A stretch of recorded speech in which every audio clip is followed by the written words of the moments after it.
आज का टॉपिक है रिटेंशन, इन्वर्जन और रेशमाइजेशन। तीनों टॉपिक स्टीरियोकेमिस्ट्री से रिलेटेड है। ये तीनों टॉपिक हमने ये आए हैं SN1 SN2 मैकेनिज्म की रिएक्शन मैकेनिज्म। ठीक है, इन तीनों को जानने से पहले हमें एक चीज जाननी है, plane polarize light. Plane polarized light ये क्या हुई, तब हम उन तीनों चीजों को समझ पाएंगे। ठीक है, तो प्लेन पोलराइज लाइट क्या होती है? एक होती है व्हाइट लाइट है जिसे हम नॉर्मल लाइट बोलते हैं। ठीक, व्हाइट लाइट का केस क्या होता है? व्हाइट लाइट है एक इलेक्ट्रोमैग्नेटिक रेडिएशन। अब इलेक्ट्रोमैग्नेटिक रेडिएशन क्या हो? वो रेडिएशन जो इलेक्ट्रिक फील्ड, ठीक है, और मैग्नेटिक फील्ड,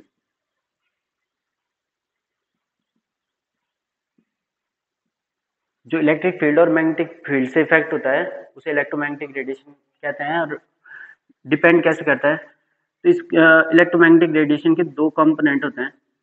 एक तो इलेक्ट्रिक कंपोनेंट हो गया, तो इलेक्ट्रिक फील्ड के अगेंस्ट में वो क्या करता है, इस तरीके से गति करता है वेव फॉर्म में ना। और मैग्नेटिक फील्ड के साथ ये कुछ इस तरीके से गति करता है। ठीक हो गया। तो किसी भी नॉर्मल लाइट के क्या होते हैं, दो कंपोनेंट होते हैं, या किसी भी इलेक्ट्रोमैग्नेटिक रेडिएशन के दो कंपोनेंट होते हैं, एक मैग्नेटिक कंपोनेंट होता है, एक इलेक्ट्रिक कंपोनेंट होता है। और जो इसकी वेलोसिटी होती है वो इस इलेक्ट्रिक फील्ड और मैग्नेटिक फील्ड के परपेंडिकुलर होती है। तो इलेक्ट्रोमैग्नेटिक रेडिएशन इस डायरेक्शन में चलता रहता है। ठीक है, तो व्हाइट लाइट को मैं ऐसे दिखा सकता हूँ कि जो व्हाइट लाइट होती है वो किसी भी दिशा में गति करते हुए चल सकती है, किसी भी दिशा में, मतलब 3D फॉर्म में गति करती है। ठीक हो गया। आगे क्या होता है, अगर जो हम इस व्हाइट लाइट को एक निकोल प्रिज्म से गुजारें, ठीक है, निकोल प्रिज्म क्या हुआ, ये एक टाइप का प्रिज्म है जो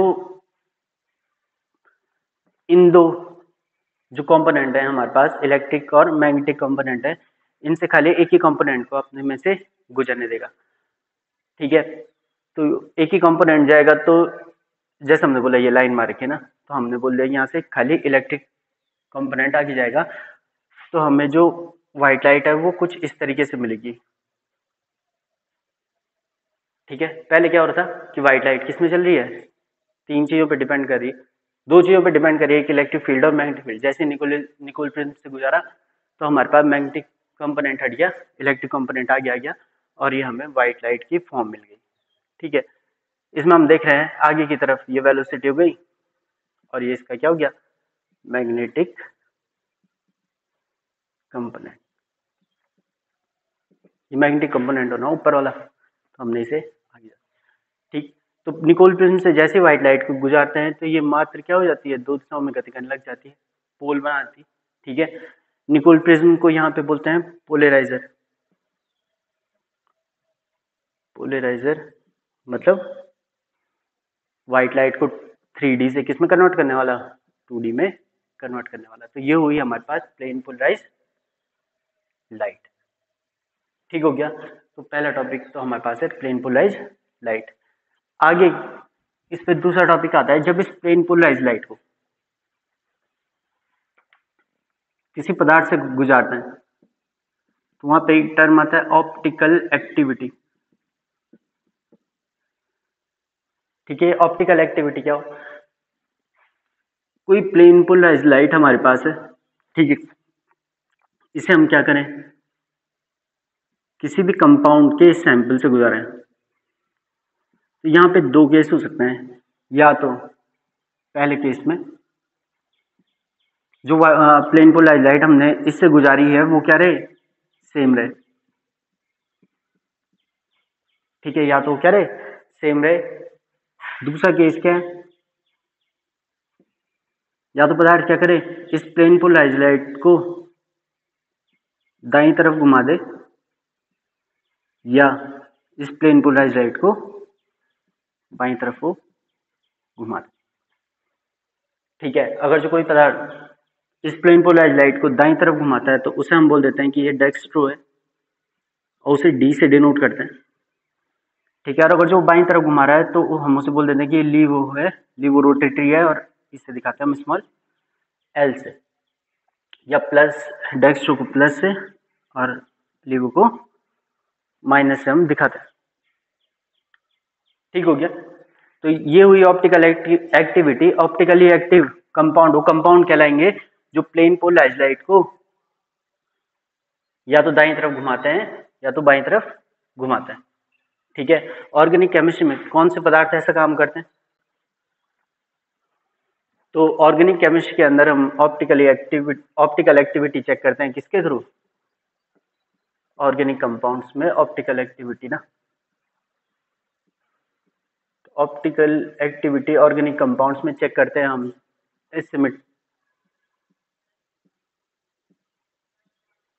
एसिमेट्री के थ्रू, असममितता के द्वारा। ठीक है, तो एसिमेट्री के थ्रू कैसे चेक करते हैं? यहाँ पे एक टर्म आता है कायरल कार्बन।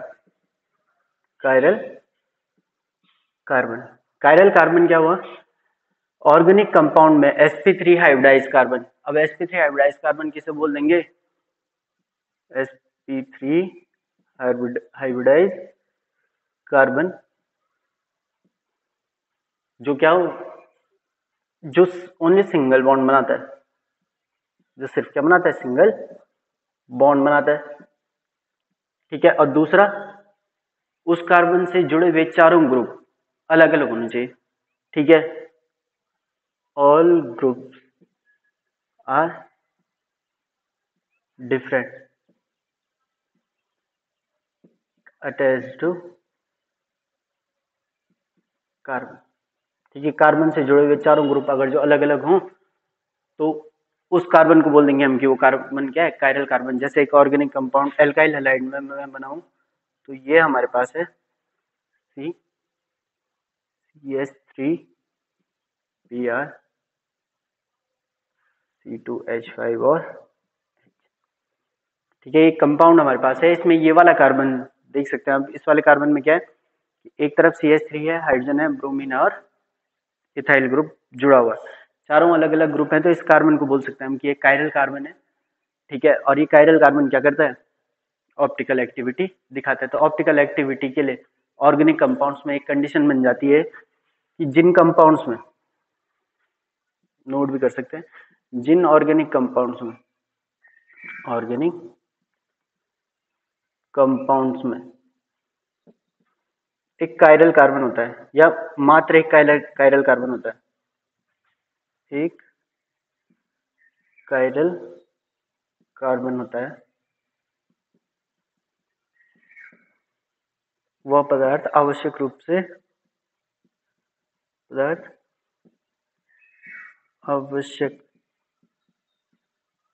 से प्रकाश सक्रिय होगा। ठीक, तो अगर जो किसी ऑर्गेनिक कंपाउंड, जैसे इस ऑर्गेनिक कंपाउंड में एक कायरल कार्बन है, तो हम बोल सकते हैं कि ये क्या होने वाला है? ऑप्टिकली एक्टिव होगा। मतलब जो प्लेन पोलराइज्ड लाइट है उसे ये या तो दाईं तरफ घुमाएगा या तो बाईं तरफ ही घुमाने वाला है। ठीक हो गया, तो एक कंडीशन तो है कायरल कार्बन वाली। अब जहां पे एक से ज्यादा कायरल कार्बन है वहां पे हम चेक करते हैं एसिमेट्री। ठीक है, और एसिमेट्री यहाँ पे आती है, कायरलिटी वर्ड आता है इसके लिए, कायरलिटी। ठीक, तो कायरलिटी मैं अभी ज्यादा नहीं समझाऊंगा, हल्का सा ये समझ लो कि कायरलिटी जहां पे क्या हो, एक से अधिक कायरल कार्बन प्रेजेंट हो।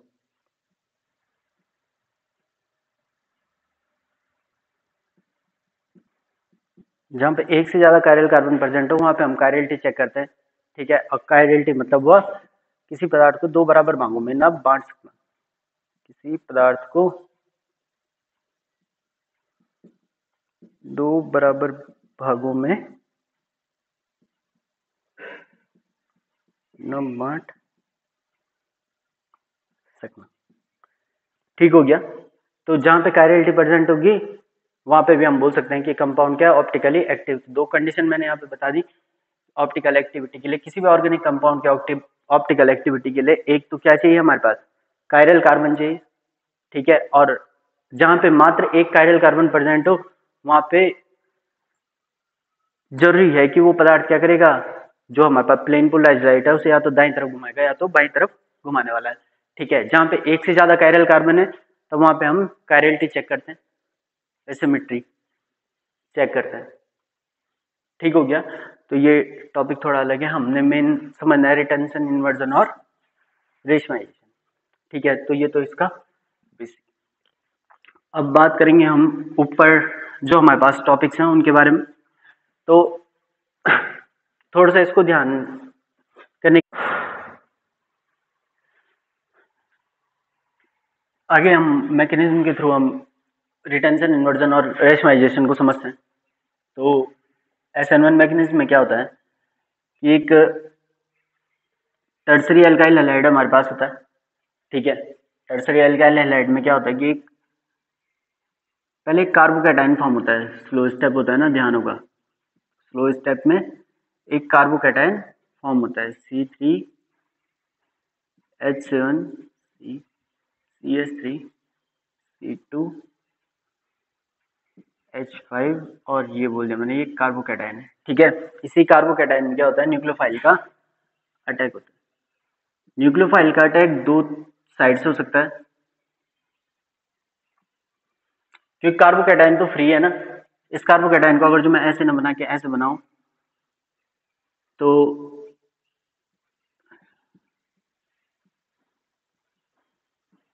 OH माइनस क्या ना फ्रंट साइड से भी आ सकता है। तो इस बार दोनों पॉसिबिलिटी है कि फ्रंट साइड से भी आए या बैक साइड से भी आ जाएगी, ठीक। माना ये फ्रंट साइड से आया तो हमारे पास कुछ इस तरीके से इसका कॉन्फ़िगरेशन आ जाएगा,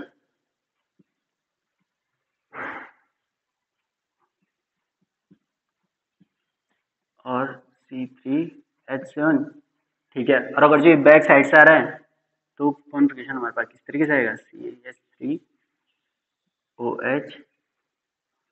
C3H7 C2H5, ठीक है। ये हमारे पास कॉन्फ़िगरेशन इसके आ गए। अब मैं थोड़ा सा आपको DL नोटेशन के बारे में बता दूं कि D एंड L नोटेशन क्या हुआ। अभी तो बताया ना कि D और L में क्या होता है कि D कॉन्फ़िगरेशन उसे बोल देंगे जहां पे क्या है, कोई पदार्थ प्लेन पोलराइज्ड लाइट को दाईं तरफ घुमा दे रहा है, ठीक है। और L कॉन्फ़िगरेशन किसे बोल देंगे, जहां पे वो पदार्थ प्लेन पोलराइज्ड लाइट को बाईं तरफ घुमा दे रहा है, ठीक। और D और L टर्म प्रैक्टिकल टर्म है, तो जब हम कॉप में लिखते हैं तो कॉप में कैसे पहचानना है कि ये D फॉर्म है या L फॉर्म है। तो उसके लिए एक सिंपल सा रूल है कि जो लास्ट कायरल कार्बन होता है ना, last chiral carbon, last carbon chiral पर यदि high electronegative group, high electro negative group दाईं तरफ है, दाईं तरफ है तो उसे डी फॉर्म बोल देता है, ठीक। और अगर बाईं तरफ है तो उसे एल फॉर्म बोल देता है, ठीक। तो मैं जैसे यहाँ बताऊं कि यहाँ पे एक ही कायरल कार्बन है तो इसमें Br जुड़ा हुआ है, तो हम इसे क्या बोल सकते हैं कि ये क्या है, डी फॉर्म, इस कंपाउंड की डी फॉर्म है। अब जैसे हमने रिएक्शन कराई, यहाँ पे दो कॉन्फ़िगरेशन मिल गए, तो इसमें OH दाईं तरफ है तो हम इसे बोल सकते हैं कि ये डी फॉर्म है इसकी, और ये क्या हो गई, एल फॉर्म हो गई, ठीक है। तो SN1 मैकेनिज्म में जो कंपाउंड मिलता है एक मिक्सचर मिलेगा डी का और एल फॉर्म का मिक्सचर मिलेगा। यहाँ पे 50% डी फॉर्म है और 50% एल फॉर्म है, ठीक है। तो SN1 मैकेनिज्म से रिएक्शन पूरी होने के बाद हमें 50% डी और 50% एल फॉर्म वाले पदार्थ मिलते हैं, और वो मिक्सचर जिसमें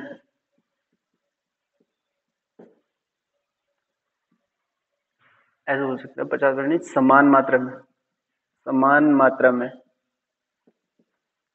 डी तथा किसी पदार्थ में किसी पदार्थ की नहीं, पदार्थ की डी तथा एल फॉर्म उपस्थित होती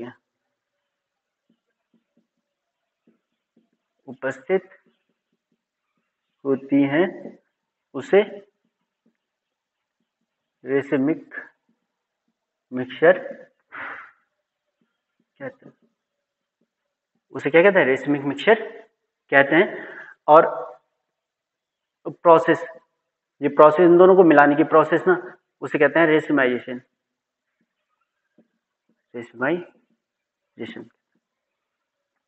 ये ध्यान रखें, रेसिमाइजेशन किसे बोल देंगे?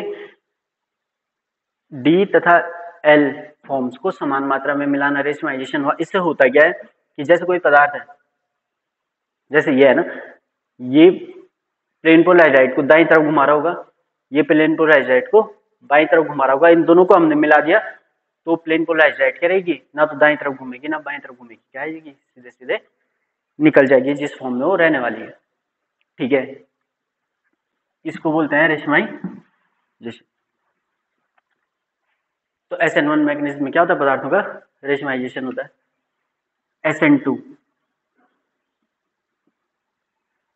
SN2 मैग्नीशियम में भी हम एक कायरल कार्बन बनाते हैं।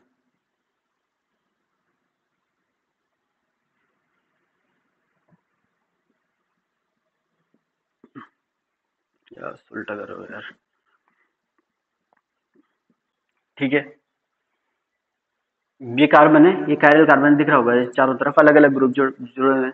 ठीक है, कोई न्यूक्लियोफाइल आया SN2 मैग्नीशियम से, कैसे होती है रिएक्शन?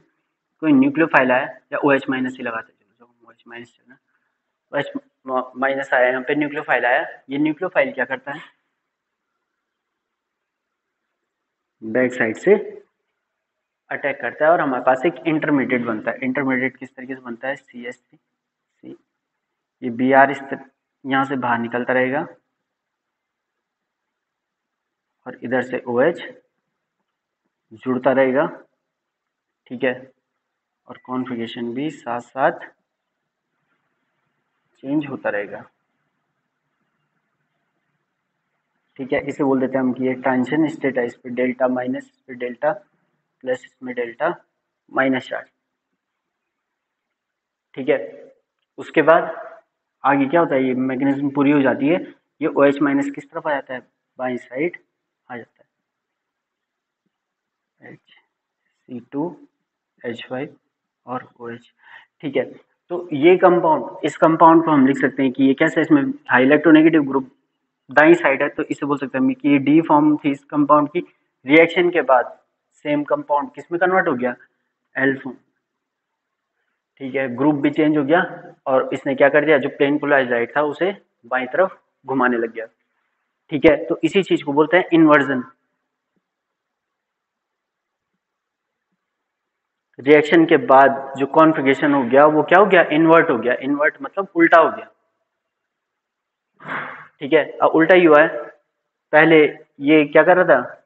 प्लेन पोलराइज्ड को दाईं तरफ घुमा रहा था, जैसी रिएक्शन हुई उसने क्या किया? प्लेन पोलराइज्ड को बाईं तरफ घुमाना शुरू कर दिया। तो ये होता है इन्वर्जन। और SN2 मैग्नीशियम में इस नाम को बोलते हैं वाल्डन इन्वर्जन। ठीक है, तो ये चीज है हमारे पास, ऊपर वाला रेशमाइजेशन, और इन्वर्जन मतलब उल्टा होना। उल्टा होना मतलब प्लेन पोलराइज्ड लाइट को जो चीज पहले दाईं तरफ घुमा रही थी, रिएक्शन के बाद वो क्या कर रही है? बाईं तरफ घुमा रही है, उसे बोलेंगे हम इन्वर्जन। ठीक, शायद समझ आया। तो SN1 मैग्नीशियम में रेशमाइजेशन होता है, रेशमिक मिक्सचर मिलते हैं। SN2 मैग्नीशियम में इन्वर्जन होता है। ठीक है, और लास्ट से रिटेंशन। रिटेंशन क्या हुआ कि सेम कॉन्फ़िगरेशन मिलेगा। रिटेंशन में क्या होता है? सेम कॉन्फ़िगरेशन हमें मिलता है। जैसे कोई कंपाउंड है हमारे पास CH2Br